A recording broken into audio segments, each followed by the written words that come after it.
Okay.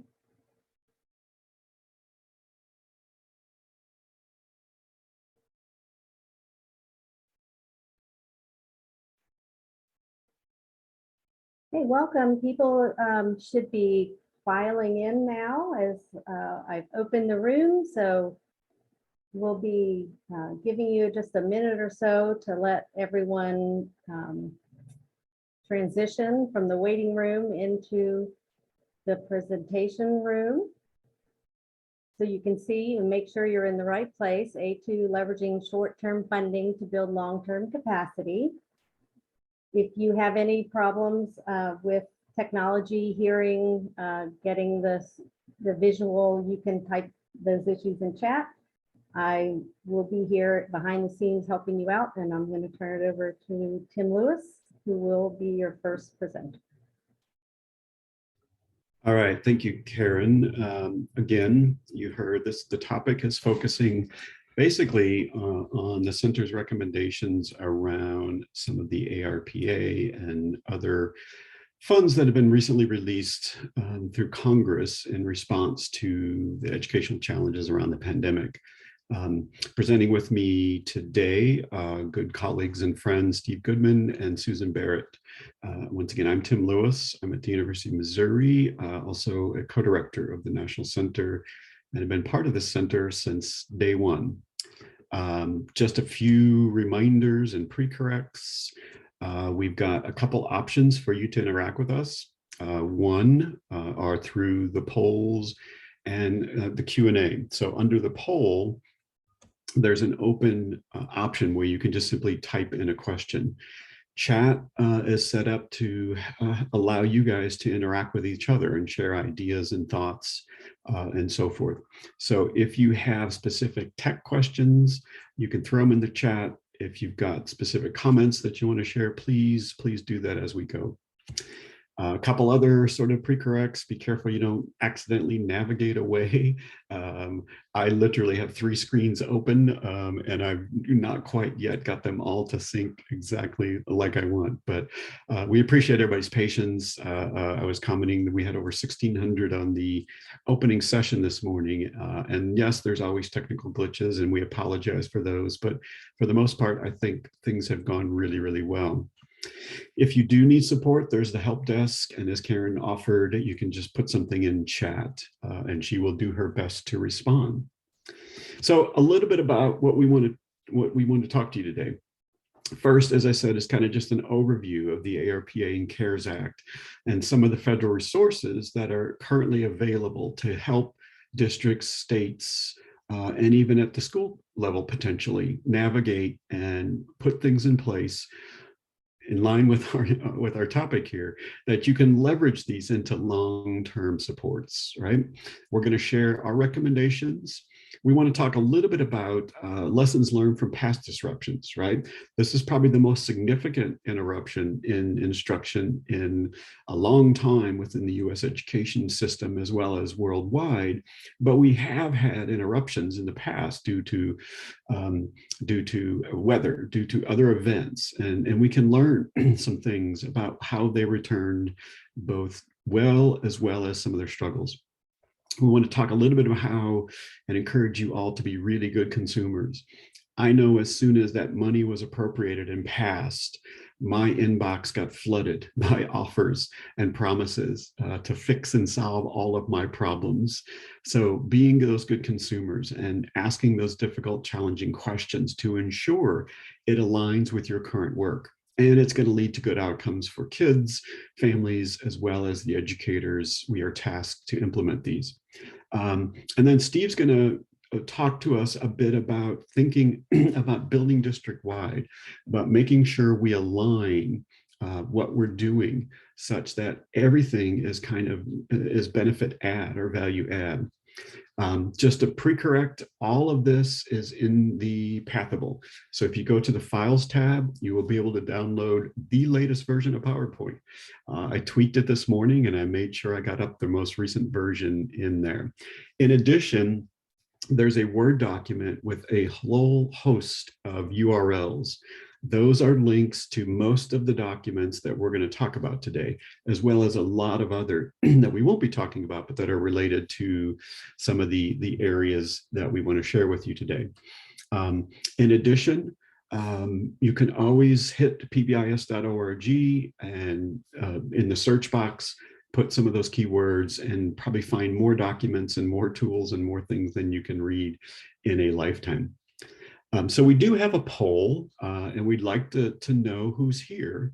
And in that poll, basically it asks you to describe your current role, whether you're state leadership, district, school, an external TA or other. So if you wouldn't mind taking a minute to go in there and vote.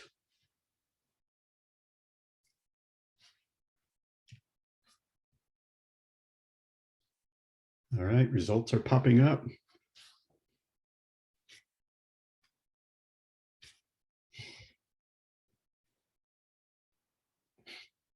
One, yes, we absolutely love data and always get excited when we see data. But two, we wanted to get a sense of who was here today, because as we give examples or share recommendations, as well as trying to hook up and make sure that you all learn from each other. So it looks like state leadership team is our number one. We got lots of external TA providers, as well as several school leadership teams. Closely behind that are district and others. So we appreciate that. So we've got a good cross-representation of people in positions to make decisions around spending and investing these funds. Okay, so what are we talking about here? A big short-term investment. Well, there have been a couple key pieces of legislation that went through and appropriations. So the American Rescue Plan, $122 billion. The CARES put in $13.2 billion. Doing simple math, that's $135 billion and change. There are approximately 130,930 US schools. That equates, if it was an equal distribution, to about $1 million per school. So that's a fair bit of money with some pretty loose guidelines, and we'll talk about those in a second. So there is this moment in time, and there's this great opportunity to invest those funds.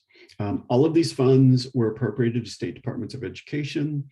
State departments had to have a plan in place last June, but even those plans and even the guidelines given were fairly broad. So there's still opportunities to help shape how we spend some of this money and how, as I say, we lead it to those good outcomes for kids. Some just FYI, if you want lots more information about each of these acts, it's readily available. These are on that list in that Word document of URLs, as well as you should have all of these slides. A couple that we just want to highlight. This one recently came out in terms of looking at strategies to address the impact of lost instruction time. The schools and districts that I'm talking to report they have never seen kids so far behind. I tend to work in pretty high risk impacted schools. They're talking about 1.5 years, 2 years that kids truly have lost substantial amounts of learning. So lots of good guidance and recommendation within this document. I love this, that they just kind of use the same cover picture.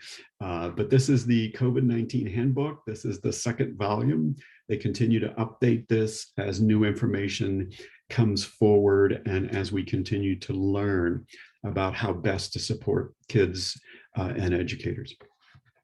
We put together a nice document that looks at sort of post-crisis. And we purposely wrote this in kind of more generic, not specific to the pandemic, because as I said, there will always be disruptions in instruction. We continue to update this. You see it is sort of co-branded and co-put together with several other technical assistance centers. And within this document, there are several hot links to additional information. And it's set up such that you can kind of enter it based on your role. If you're at a state level or district or you're a family member, it will lead you to information specific to sort of your role in implementation. This one also recently came out looking at that return to school roadmap, especially again around accelerating academic achievement. We know that there have been huge gaps over the past year and a half. This one doesn't have a flashy cover, but lots of good information. These are frequently asked questions. This comes out of U.S. Department of Education in terms of what you can do with the money, how you need to report, and what funds are available. This one just came out. You heard it mentioned at the opening session. Our colleagues, Brandy Simonson and Mark Wiest, among others, and I think Steve, you had a hand in this as well, were instrumental in helping shape some of this content. So we're excited about this one because it talks specifically about the social, emotional, behavioral well-being of kids. Yes, we know we've got big gains to make. We know we've got some ground to cover around academic achievement, but we also know that achievement and wellness go hand in hand. And it's not you address one first, then the other, but rather we've always advocated you address these simultaneously. So lots of good strategies. Most of this, again, adopts kind of that ntss, PBIS framework as a way to implement and lead to critical and key outcomes. If you look in that frequently asked question document, it outlines what you can spend the money on. And the first list of areas talks about basically leveraging current funds. So if you have ESEA funds, particularly around Indigenous, if you have IDA funds, which probably everyone, unless some of our international guests are listening in, you have those funds. So it specifically says, look, you're implementing these. If you notice, and you probably have, kids with disabilities, kids from high-risk families, kids from poverty are unequally impacted by this pandemic. And so they basically say, look, use some of this money to leverage some of those areas that we know traditionally are underfunded. As a longtime special educator, I don't think this nation is ever fully funded. Congress at best, I think at one point was about 45%. So we know there's always gaps in implementing and adhering to some of these federal statutes and regulations. So they encourage schools and districts, states to leverage some of those funds to make sure we're impacting. Other areas I kind of broadly group to prevention, early intervention. A couple that I want to kind of highlight. There's a lot in here about safety and sanitation, equally important. Pay attention to all those CDC guidelines. And we're not suggesting that one is more valuable than the other, but rather think about this opportunity to really impact and grow your MTSS PBIS efforts. Number 8 on this list talks about low-income children, our English learners, talks about ethnic racial minorities. So all of those vulnerable populations, they're saying, look, this is a time, because we know, and you heard in our keynote, that the pandemic hit communities, particularly communities such as African-American, Latino, Latinx, unequally. So this is a chance now to really sort of put some investments in helping those real high-risk kids. Providing mental health services, including comprehensive community-based services. So looking at those truly integrated frameworks that you might have started with in your state or district, this is a chance to use those funds to start fleshing these things out even further. And then the last kind of list talks about the academic piece. And as I said, we're primarily focusing more on the social, emotional, behavioral side, but use both sides of that triangle to inform decision-making. When people ask me, Tim, you teach behavior management, what's the most effective behavior management? And I say, without batting an eye, the most effective behavior management strategies are good academic instruction. If I keep kids engaged, if I keep kids successful, if I keep kids learning, I'm going to see fewer problem behaviors. Right? So this is just a short list. And as you see, they're very, very broad. They're very, very comprehensive. And that was intentional. One, the turnaround time when these funds were allocated was pretty tight, pretty short. If you are representing a state leadership team, you probably heard it's like, hey, the funds are here. You got till June 7 to file your plan about how you're going to spend this money and invest this money. But what I'm reading, and when I listen to the webinars and the different information that the U.S. Department of Education has sponsored, they continue to underscore flexibility. They continue to underscore local decision making. So that's really encouraging to us. So as I mentioned, when these funds were first announced, we put together a short brief with some set of recommendations on if you're going to invest this money and you're implementing MTSS or PBIS, so you're trying to address the social, emotional, behavioral well-being of kids, here are some strategies that we would encourage you to think about, to build within your plans and or to build in within your allocation of those funds. This document is on pbis.org. It's also under the Files tab, so you can actually access directly this particular document.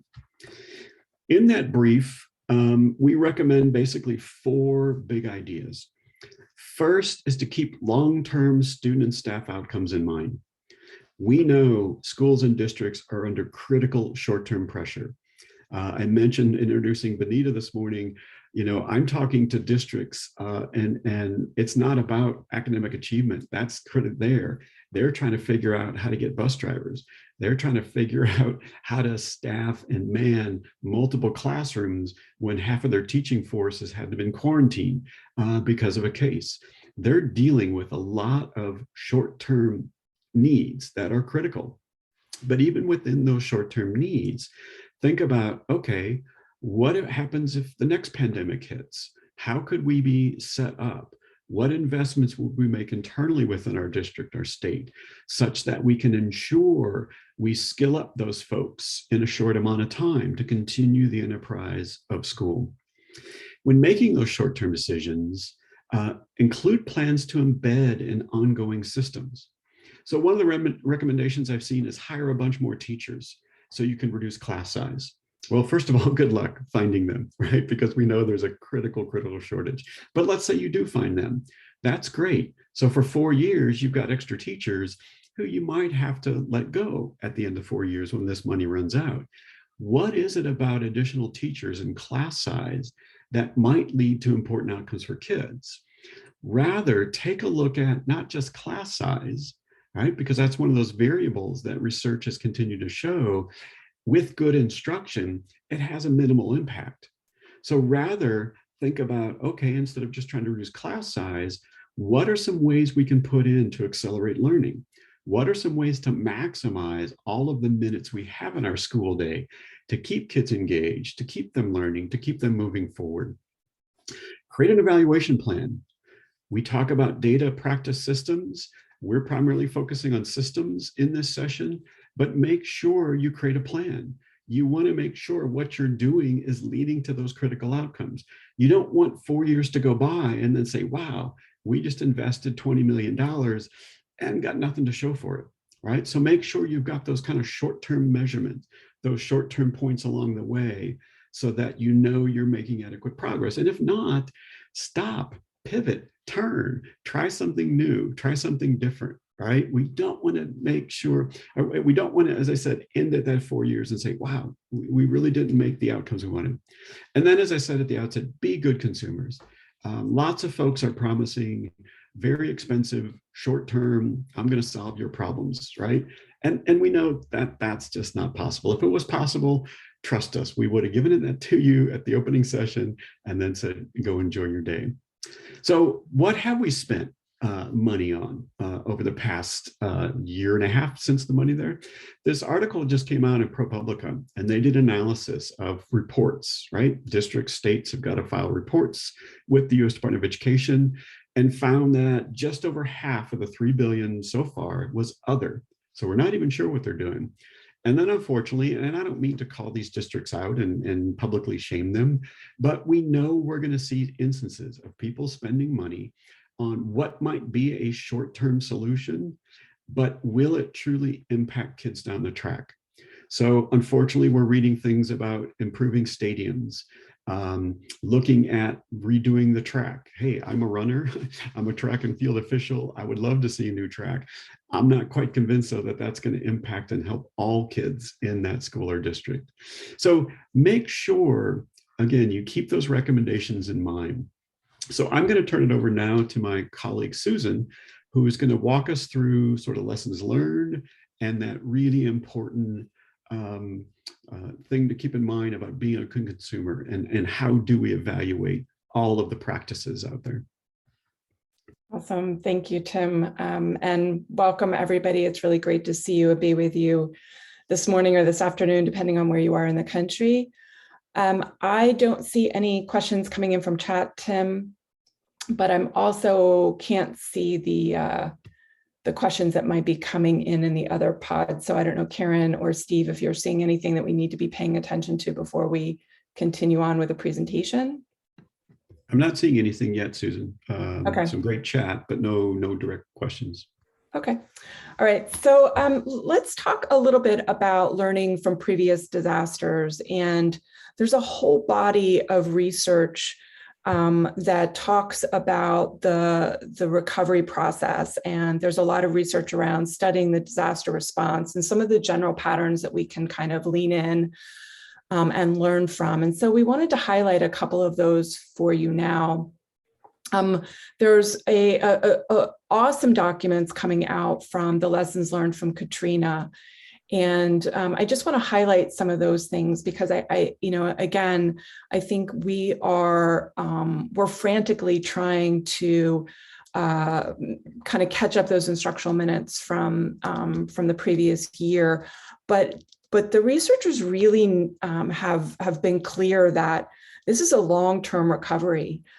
This is not a sprint. We are not going to recover in such a short time. It's going to take decades for us. And what the lessons learned from Katrina kind of taught us is that when kids came back, they were more than 2 years below grade level. And again, I'm sure you're seeing some evidence of that as you're coming back in person this year.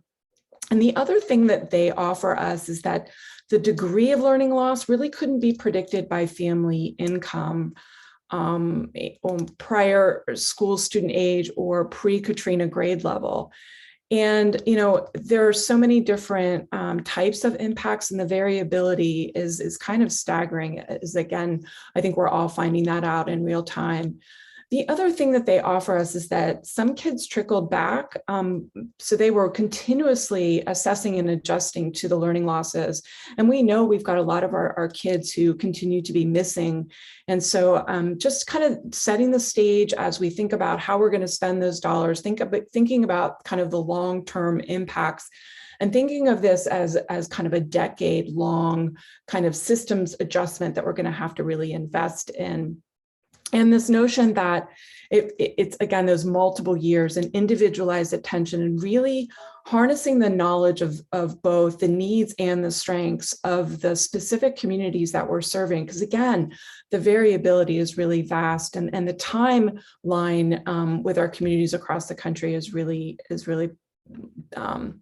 different depending on where you are.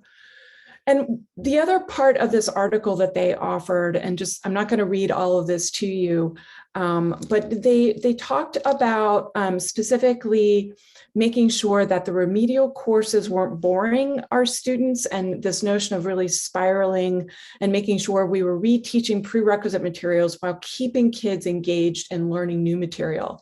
And so kind of holding both of those hand in hand was really important. And then, schools got mixed, but overall positive results. Elementary schools that emphasized skill recovery found that students were continuously scoring poorly on the STAIN accountability systems, and that the high schools had great improvements when they were using those spiraling kind of aspects, and that they were really leaning in and being a lot more flexible and innovative in the process. As we kind of go over to some of the lessons learned from Puerto Rico, and as you may recall, Puerto Rico has had a series of hurricanes, followed by earthquake, another hurricane, and then COVID. They really have leaned into this enhancing the utilization of PBIS and systems change by really focusing on the culture of their community, on focusing on well-being, on integrating the expressive therapies into their efforts, and really pulling in the creative arts. So music therapy and art therapy has just been such a prominent piece of their recovery efforts. But they've been really able to hold steady with the core features that PBIS has offered as they've had to go in and out of school across multiple years. And they also really highlight for us the importance of relationships, right? We've talked about that already throughout our time today, and we all know how important that piece is. But they talk about it with respect to across the implementation cascade. It's not just happening at the school community, it's happening at the state, the regional, the county, the district, the school community, and even inside classrooms, and how important that consideration is. I want to also, again, acknowledge that they've integrated the arts into their PBIS work, that they were very conscious in incorporating this fresh approach to train the trainers as they were trying to build capacity. One of the things that I really learned a lot from working with them was in one of our last year's session was that we're not going to be able to buy our way out of this. We're not going to be able to hire our way out of this. It really will require us to build capacity of everybody to lean into a new approach forever. And they were really conscious about training and coaching and supporting the staff and being very transparent about the fact that we're asking teachers to do things we've never asked them to do before in a very turbulent time. And so it was really important for them to keep it fun, to keep love and joy in the center of their training. And then I just want to highlight this quote from them. PBIS was extremely helpful, right? The anchor that PBIS offered them, the existing partnerships that they already had existing with community partners, with families, and with other community centers was really helpful in offering the blueprint to navigate the choppy waters and reclaim the path forward. The focus on social, emotional, behavioral problem prevention and double downing on that prevention logic was a profound impact, and it allowed them to really pull in that trauma lens and cultural sensitivity into the aspects of PBIS. So they didn't move away from PBIS. They held steady with the core features, and that really comes out in their experience. So with that, as we think about kind of what we need to focus in on right now, we are hearing from communities across the country on how critically important it is to prioritize staff wellness. The researchers, again, in the disaster response arena, let us know that we've all had a shared experience despite our variability with kind of our personal impact from this kind of era, but there's no roadmap. And that, again, it's not a matter when we think of staff wellness, just to think about self-care, right? I think we're all going to gag if we hear that term one more time. It's really about the systems change to promote and prioritize staff wellness so that we're creating a culture of wellness, not only for our youth, but for our colleagues who are working in that space. And so what they offer us is that being really clear that our brains are really exhausted from going through this time period, and that we need to create spaces for everyone, including our adults, to process what's happened to us, to process what's going on with us, and take time to deepen our connection. So really creating that space and making sure that our systems are set up to allow spaces and time to kind of process for the adults as much as the kids. They also talk about the most common outcome from disasters, and although I think the road back or the road different will be quite longer than we had anticipated, the most common outcome from disasters is resilience. And what one of the colleagues out of Washington State, Dr. Kira Meoseth, who I've been following and been geeking out on all that she has to offer, is that if we have purpose, if we can identify really clearly what gets us up in the morning, if we can stay connected to important people in our lives, and if we can hold staying creative, staying innovative, I'm so struck by how amazing our communities were right back in March of 2020, and they continue to be innovative and adjusting in real time to the challenges and the strengths that our communities are showing. But kind of continuing with that across the next decade, Dr. Meoseth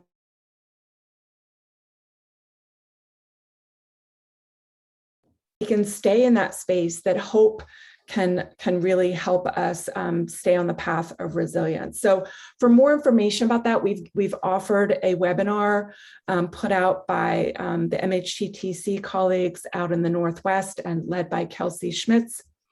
And so I just wanted to highlight the work that's going on there. And she has a fabulous 20-minute kind of webinar if you're looking for more information related to kind of the way back and prioritizing staff in this space. So as we think about kind of protecting our staff, I want to talk a little bit more about installing a formal process by which we select and deselect evidence-based practices. I think for too long, we've been on this path within our larger society context that if we just buy this one thing, that it's going to change our life. And I think we've fallen in the education space into that pattern. I call it the magic fairy dust approach, right? Where you get some money in, you buy this promising practice or this evidence-based practice, and everybody gets excited about it. And then within a couple of months, we realize we don't have the bandwidth to pull it off with Fidelity. We don't have adequate resources. We go back to maybe an old habit, an old way of doing business. So one of the things that we want to offer today is really having a formal process by which we select and again, deselect. And if you don't think that you can get rid of a specific innovation or practice, I maybe put it on the back burner for now so that we're only focused on one or two things and do those really, really well and make sure that we meet the vast majority of emotional need before we start piling on, because that's kind of the last thing we want to do. So with that, I hope that you have come across in your PBIS journey, the Hexagon tool. NERN put this out many, many years ago, and we're offering the updated version that has kind of that equity lens that's really that's been put into this revision. And so this is a way to help our teams be better consumers, right? We don't want individuals making decisions on their own about what we need. We always want to make sure it's a team process. But too often, again, we don't take enough time to go through a critical assessment of the extent to which we need something, right? We have kind of this knee-jerk response of, oh, this is the big thing. This is really popular. Yes, let's do it, without really saying, wow, the school down the road might need this, but our community right now is suffering from a different component or different aspect of the problem. And so really kind of drilling down to make sure it's customized to fit the specific needs and the specific strengths of your community, making sure that whatever you select has evidence behind it. And just because it has evidence doesn't mean you need it. Make sure that, again, the fit is there, the usability is there, the capacity to be able to train and support and coach, and that the resources are adequate, and that we have an ongoing kind of fidelity assessment.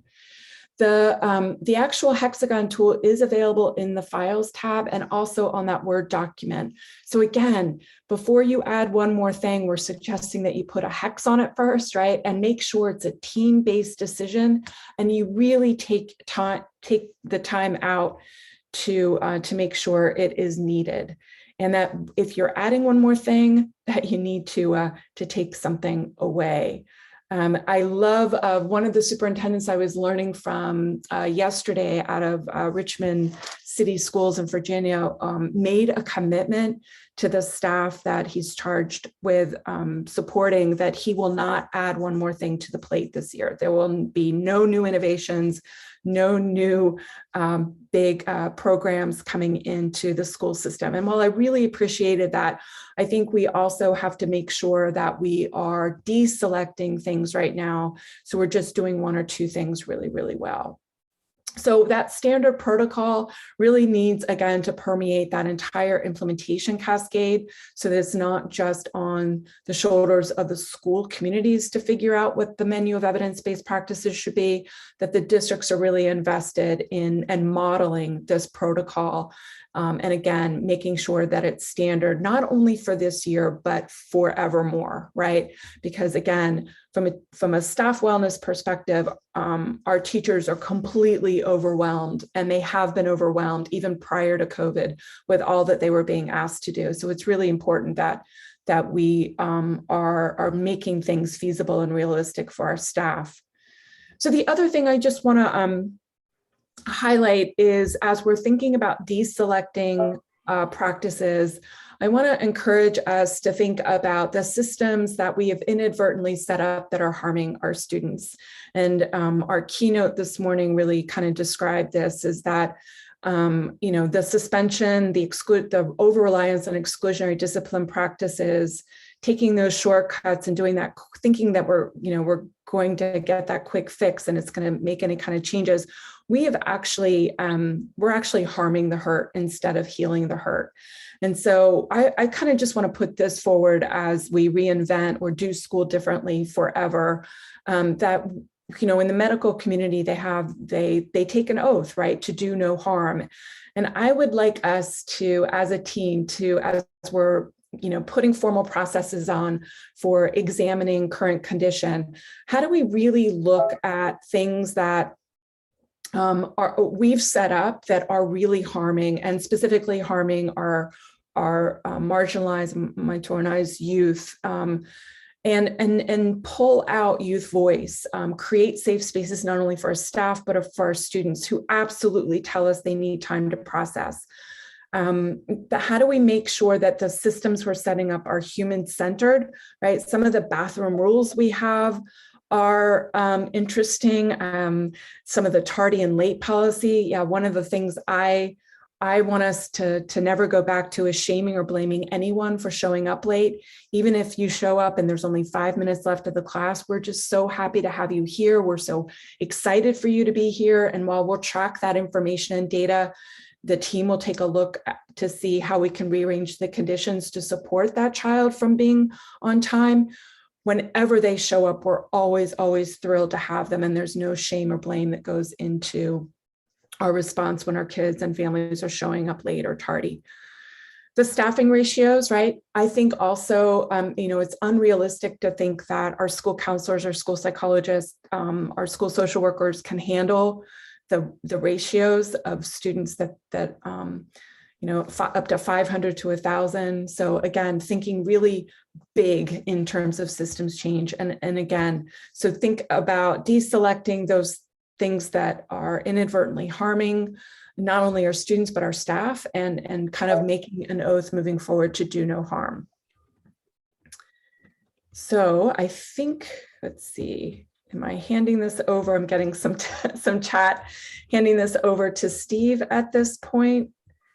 Who is going to lead us into key ways to sustain implementation. So I'll turn it over to my friend and colleague, Steve Goodman. Thank you so much. Make sure I can control this. Is it advancing? Yes, Steve, you're advancing. There might be a slight delay, but you are advancing. Okay. So for this sustainability, Susan, are these your slides? No, these are yours. Okay. So yeah, thank you. Sorry for the delay in moving forward here. So when we look at sustainability here, a couple things. Just want to, let's see, there it goes. If we look at things like the average time to adequately implementation by level, we see elementary can move faster than middle school or high school. And this is looking specifically for tier 1 implementation. So what a couple of things that it's telling us is it's going to take time, and it's going to take time in more complex settings. If you also look here, sorry, there it is, at why schools stop implementing, we see that school administrator support is the biggest, seems to be the biggest reason for stopping, or competing initiatives and insufficient data submission. So we need to have supports. We need to make sure that there's room for the work to take place.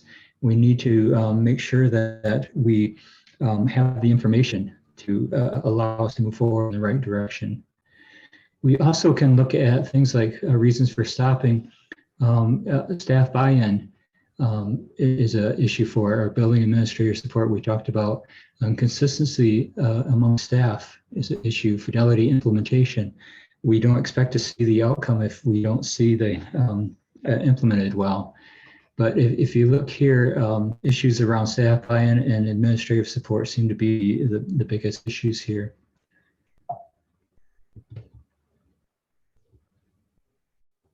And the reasons for restarting looks at things like a new building and a level administrator comes in and decides that this may be a initiative we want to move forward. So we also can look at district support that's important for restarting. So if we talk about it in our state around kind of boomerang implementations. You try it for a while, you leave, and then you come back. And we want to make sure that we really support so that to keep the work moving forward.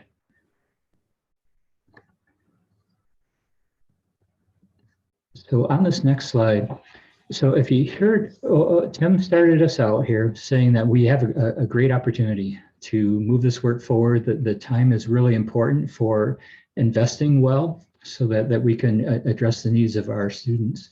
Susan talked about things like why is it so important to connect this together and make sure that we are selecting the right the strategies and deselecting.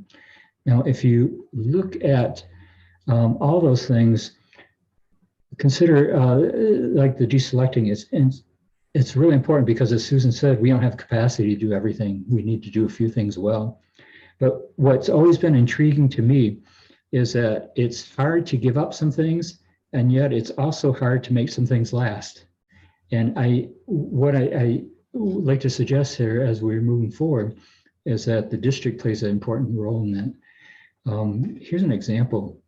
We started in our state with Cohort Model, and we would bring cohorts of schools, like 20 at a time, 30, 40. And during that cohort model, we would go, like the first year would be tier 1 training. Second year would be tier 2, tier 3 training. And the third year, we would look at data and provide support based on that so we can keep the work moving forward.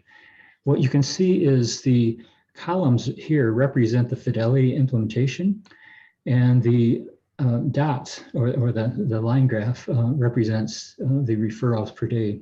So meaning that the higher the columns, the more, the better it is for implementation fidelity. The higher the dots represent that there's more discipline referrals per day. So what you can see, remember I said at 3 years we were going through training. And if you notice, as the fidelity dropped off at the end of each of these, the behavior referrals increased over a series of 4 cohorts here.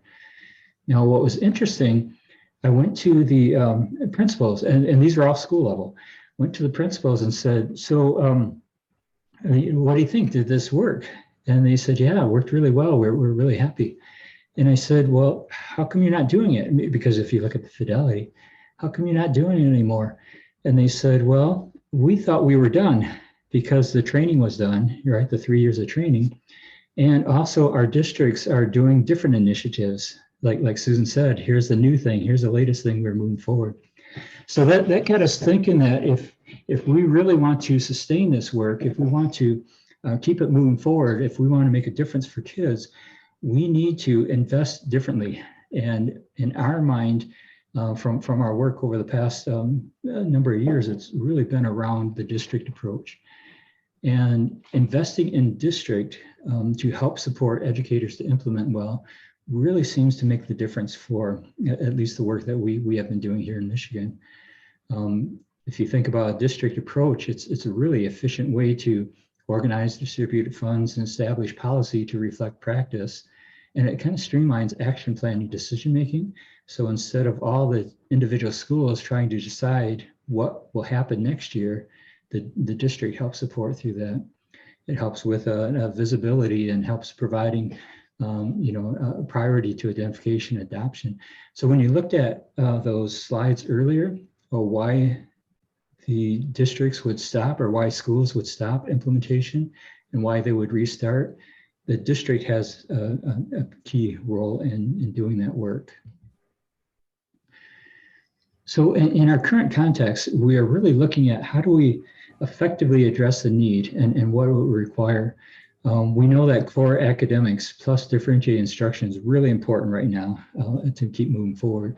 But within that core social, emotional, behavioral skills, plus the differentiated instruction and environmental community supports, all this together creates a package of how do we invest to work together to keep moving forward.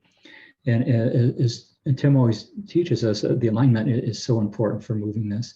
And in one of the documents that you see attached is some of the work that Susan created on the alignment process. So if you think about the influence of district on impact of implementation, think about the influence of the school compared to the district. So the darker columns are the school. For the selection, we know that schools really help in identifying the amount of influence on selecting practices.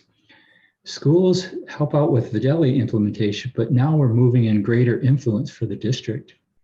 When we look at sustainability, so much more greater influences on sustainability from the district. And when we try to scale up across multiple schools in the region or area or the district, certainly the district has a great influence on that. So if we want something to stick, something to last, something to make a difference for kids, we need to really leverage the district to help us move forward. So you've seen this before, hopefully. This is the graphic around leadership teaming that is within the implementation blueprint, as well as the evaluation blueprint for the PBIS Center.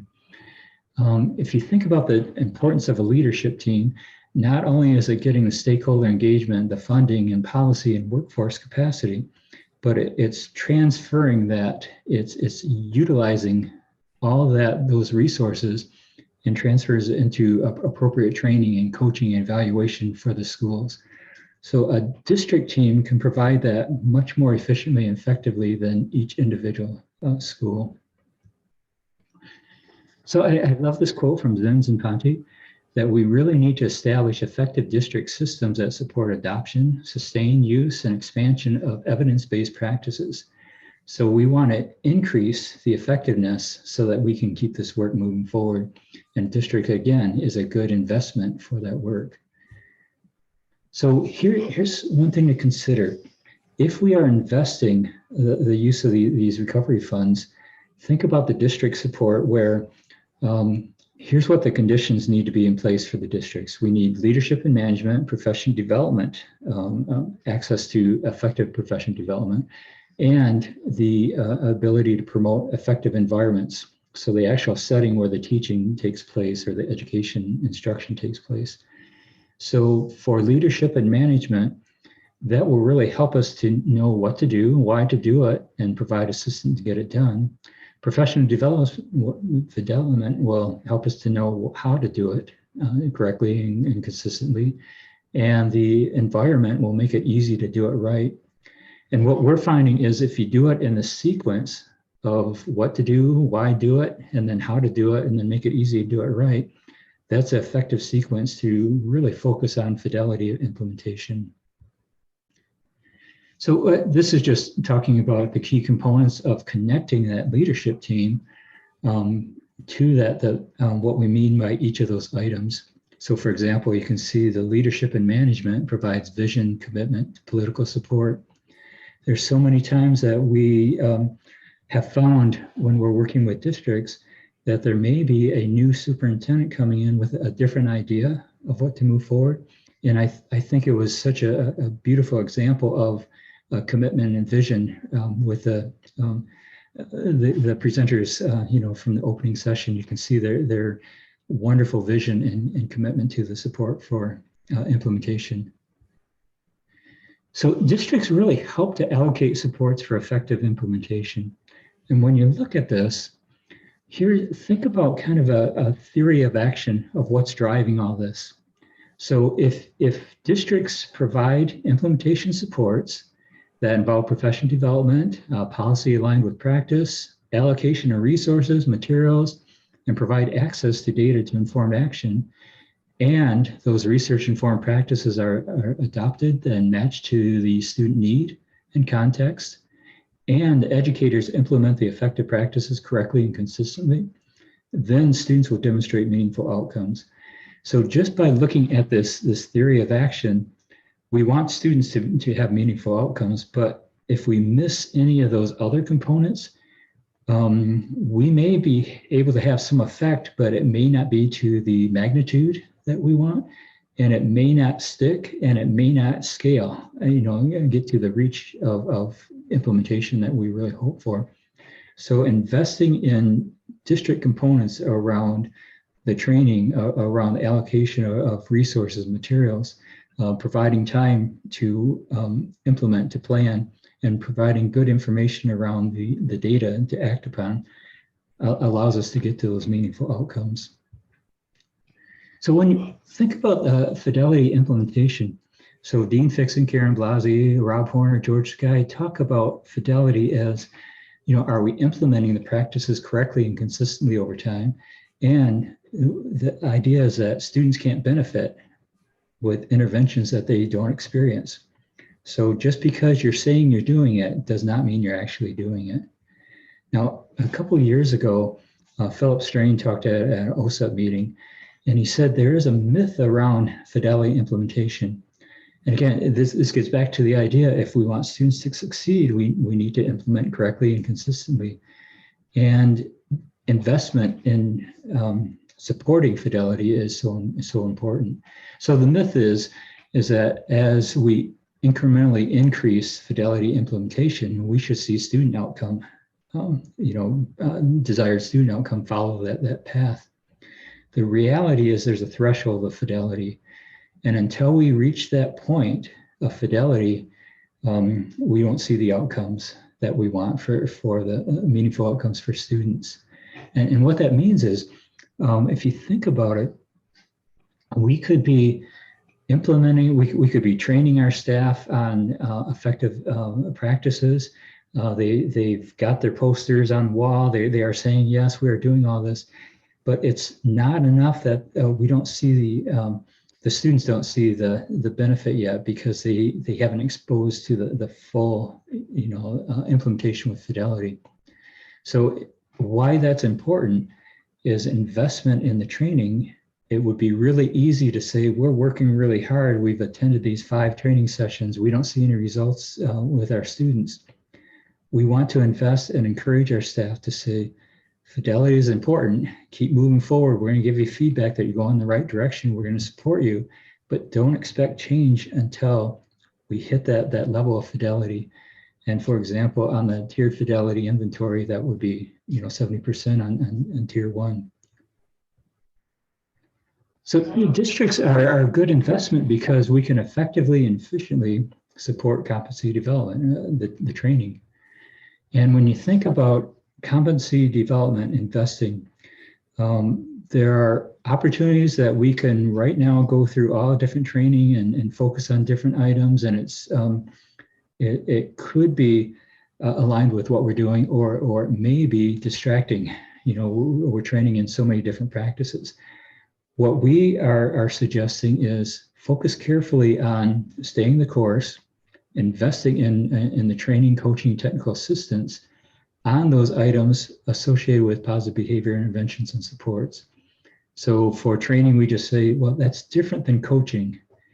Training, you're focused on skill development, and it could be formal. You've got groups of people, it could be online or virtual, or where coaching, you're trying to ensure the transfer from training to a practice. And it really has to look at developing those skills and through problem solving or prompting and reinforcing. So it's transferring from the training into the setting where you want it to take place. And technical assistance, we differentiate that by saying, well, it's really focusing on a specific area or problem and trying to involve the educator in making a change or trying to overcome that barrier. Or it could be technical assistance to bring it up to a leadership team to address. Now, why I have this slide up here for professional development, if you look at the use of funds, it could go into your trainers or allowing people to access training, or the same thing for coaching technical assistance. but we do know that you need appropriate competency development to implement well. So here's an interesting slide, and so this would be like a matrix. If you consider the disruptiveness of the context, so either it's elevated or it's stable, and you also consider on this component of the matrix, educator skill set in supportive environments. So if you have an elevated disruptive context, which is kind of crazy times right now, and the skill sets are not in place or they're just emerging, really need to have a high level of intensity of supports, high level of coaching, high level of training, high level of providing the check-ins. And if you have a stable context, which the skill set is, educator skill set and environments are established, you certainly don't have to have that level of intensity. But the reality, at least in schools we're working with, it's elevated context. We have educators who are leaving, or they're working in settings that are different than what they've worked in before. So we know we need to really invest heavily. So alignment is critical. As Susan was saying earlier, we're trying to do an awful lot, and the world has changed for us, and we're trying to even do more now without looking at how does this fit in with what we've done in the past or what we need to reconsider. So when we look at aligning initiatives, we need to look at the funding requirements, the mandatory program requirements and critical features, with the idea that as we move forward, they should be aligned around budgets and policies. And if we're not aligning in that area, we will not make it stick, or it will just be confusing for the end users. So there's some document, and I believe this is in the file for download as well, or it's on the sheet that Tim put in for resources. We look at aligning different initiatives around NTSS. So for example, if there's a initiative around response to intervention and one on positive behavior support and literacy best practice, we need to consider what is the target group, what is the expected outcome, and then we can rate this as a team, a leadership team, to say, is this a mandated requirement? Because some things we have mandated requirements in our state as well as federal. We need to look at the level of understanding and communication across the district. Is this something the district highly promotes, or is it something that is done under the radar? Is there a financial commitment? Is there a relationship to a mission and strategic plan? And what are the outcomes? What's the level of success? And if you rate high across each of these things, that's a really good thing to consider for, alignment. If you rate low, then I don't know if so much it's important to consider alignment as it is to consider, just removing or deselecting it, as Susan mentioned. And again, it depends. So if it's a mandated thing, you can't really deselect it, but in consideration the other columns.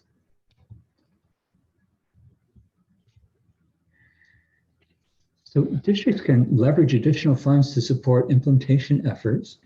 So when you're looking at how you use the district, investing in the district to do this work around PBIS, MTSS, what we're suggesting is consider, a pilot phase. If you're just starting out and you're trying to see if it works and get those model demonstrations set, the cost per unit is going to be much more expensive. If you're doing a school-wide implementation, it's going to cost more per school when you start out because you want to invest more training and coaching. As you scale it up and expand, because these funds, as Tim mentioned, are expended over years, a few years here for us, that if we scale it up, the cost per unit is going to go down, the cost per implementing per school, but you have many more schools, so the overall cost will increase. And why that's important for us is that if we're thinking about long-term planning, how do we keep it going? How do we allocate our resources, not only for the short term, but in the long term? And when you look at this, connecting to the Fidelity implementation cost investment, just as a hypothetical consideration of this, the cost will increase over time, as we were just talking. If you're investing well and really supporting, Fidelity implementation will increase, but you're not going to get return on investment until that Fidelity increases. So again, it's saying, yeah, it's going to be expensive, but really focus on making sure teachers are doing the work, instructors, educators are implementing with Fidelity and correctly, consistently. Otherwise, we won't see that return on investment as well, or maybe just more delayed. So grant funding is a threat to sustainability. Often we, being older, I remember when we had the stimulus funds a number of years ago, and what would happen is many of our schools would hire coaches for that short period of time with no idea of how they would sustain or keep moving forward. The funding stopped. It felt like the grant funding was done. That it must mean that the initiative is done. So there was a big pushback of not continuing the work. So when you think about grant funding, it's the hiring and firing of external support personnel. It's a focus on training and district personnel. Project mentality that this is just a project. Once it's done, it's not contributing to overall what we're doing. It's just how do we get through this period. So a solution is really to build the local capacity and find sustainable funding. So when we're looking at funding, this is just a modification of what Susan said, but it's applying to our funding sources or our resources. We want to look at the need, priority, and is it doable requirements associated with that funding. And basically, when you look at this, is it the right thing to do? And can we do it in the right way? So this is decisions that we can focus on as a leadership team to help us move forward. Now, what we've done in our state is we looked at some funding that's available from federal and our state school aid funds. And what you can see, we created a document that it would have like Title I funding and what you can do with that funding. So for example, you can help support a behavior coach to provide job embedded professional development when you're using Title II supports. So you see each row would represent possible funding. And anything that has the star will just say, make sure you ask and get more clarification from a project officer or a support person. And looking at the assessing the district capacity, we really want to not just say we're doing it. We want to make sure that if we're investing our funds to it, where should we invest? And a capacity assessment will help us do that. So you can see here, capacity is defined as a district's ability to facilitate building level implementation through systems, activities, resources. And there's tools that help you do that. Certainly the one that was mentioned this morning is the district systems fidelity inventory. I know other states are using district capacity assessment. So focusing on similar things, right, of saying, do we have the leadership, the professional development, the coaching, the resource allocation to do the work correctly and consistently. Now, we look at our capacity, and here is a district that we've been working with in Michigan. And if you look over time, the capacity has increased, and you can see the effects on the fidelity. So this is the average across the district of fidelity implementation. Now, when you look here for the fidelity cutoff, the threshold is 70% for the tiered fidelity inventory. We know that we could get fidelity with each individual school if we work hard. But what this is suggesting is if we really want to get multiple schools in the district, to move forward. We need to make sure that we have capacity to move forward. And you can see even as the pandemic hit, Fidelity scores went down a little bit, but bounced back up here, given the capacity of the district to keep it moving forward. And you see examples here over the time that the capacity relates to fidelity, fidelity relates to student outcome. Remember that theory of action, and we can see the differences move here over time with out of school suspensions per year. So some final thoughts. District-wide, basic logic, if we can utilize the district, if we use funds to invest in training, coaching, time for district personnel to meet, time for school personnel to do planning and look at their data and act upon it, use the systems to revise based on needs for tier 2, tier 3, we can actually use those systems, use those funds to sustain and really expand our work in effective ways. So a few fleeting thoughts here. Elmer talks about every increment of performance I demand from you, I have equal responsibility to provide you with capacity to meet that. So as a district, I would like you to implement things correct, effective practices correctly, consistently. I need to provide support for that. And Gary Rumbler talks about if you pit a good performer against a bad system, the system's going to win almost every time. So invest in systems, invest in work. The system can help align with efforts, and that will help us do the work to keep moving forward. Some of you may have heard about this. So in Malaysia, just the monsoons and the rain is really difficult. Within this, they create living root bridge, and maybe you've heard about this. Because of the wetness and the water, concrete doesn't last. Steel will rust. So what happens is the generations over time invest in this root bridge, and they plant the trees, and they start training the branches and the roots to connect together. And it's the generation who plants it does not benefit from it, but it's the next generation, because now it's sturdier and they can use it. The analogy, I think, is really important for our time. We can invest in things, we can set up the situations where we may see benefits, but it's really setting the stage for more and more in the future. So just leaving you with a checklist for supporting educators. Just kind of consider these things as we're moving forward with implementing. And I think that gives some time, Tim and Susan, for some questions. Thanks, Steve.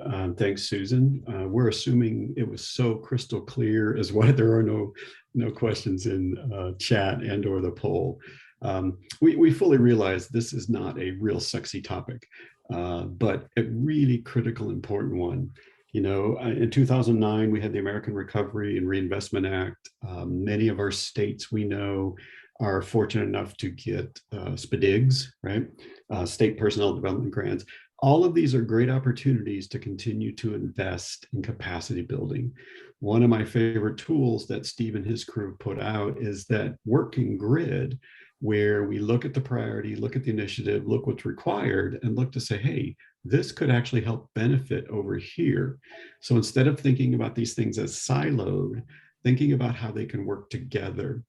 I won't name the district, but a very large school district, I think the 5th at the time in the nation. I was working with them, and one of the meetings I requested is, let's have everybody who's coordinating a 3-tiered initiative in your district. And so the table was full. There were lots of folks in that room. And I sort of looked around, I said, this is nuts. Can we just have one and then talk about how all these things add? Well, nobody was willing to give up their turf or their patch or their importance. We just simply can't afford to function that way. The demands, as you've been hearing this morning, the demands that all of you are living on a daily basis, both during at the height of the pandemic, when we were pretty much kind of shut down or forced to remote or carefully watch, and even the fallout in the workforce and the critical needs now. So, you know, one of our mantras at the center has always been systems, systems, and then more systems. There's a lot of good practices. We know what to do. We know the importance of looking at data to make choices and progress monitor.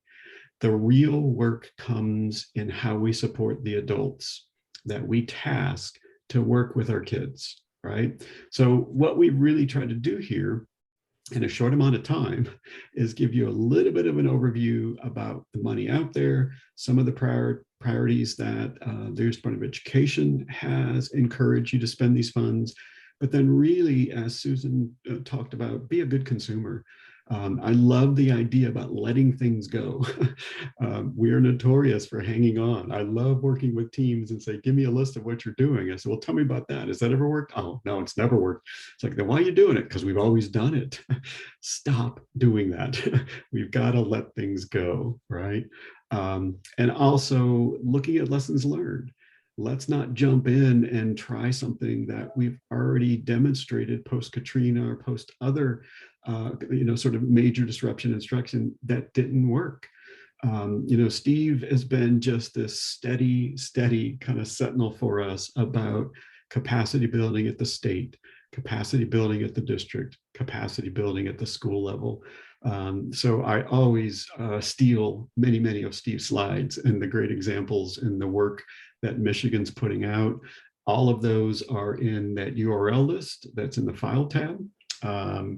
I will stop there. Susan, Steve, any quick final thoughts before we have to sign off? No, I'm not seeing anything coming up in chat. So I think, I don't think anybody will mind having a little bit of a cognitive break or an extra 4 minutes in their day for a little break. Great. Well, thank you all for hanging in there. As I said, this isn't perhaps the sexiest topic, but one of critical importance. We especially appreciate those who, representing state leadership, district leadership team. You are key and instrumental in making these tough decisions. So thank you all. Please enjoy the rest of the forum. These will be posted in short order through Pathable as well as PBIS.org. So if you are sitting there thinking, oh, I wish my superintendent was here, or oh, I wish these two principals were here, you can kindly send them that link and they can be here. So thank you all very much. Make sure you fill out the evaluation, give us feedback. We're always looking to make this forum better and meet your needs. So with that, we will end here. Thank you all very much. And thank you, Karen, for the behind the scenes work here. We appreciate all that.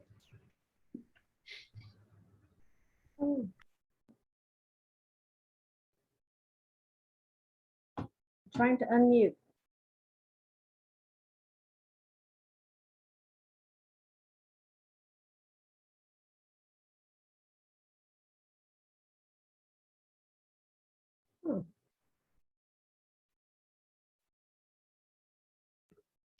So Karen, I think you have to officially end this meeting. Yeah, I'm having trouble.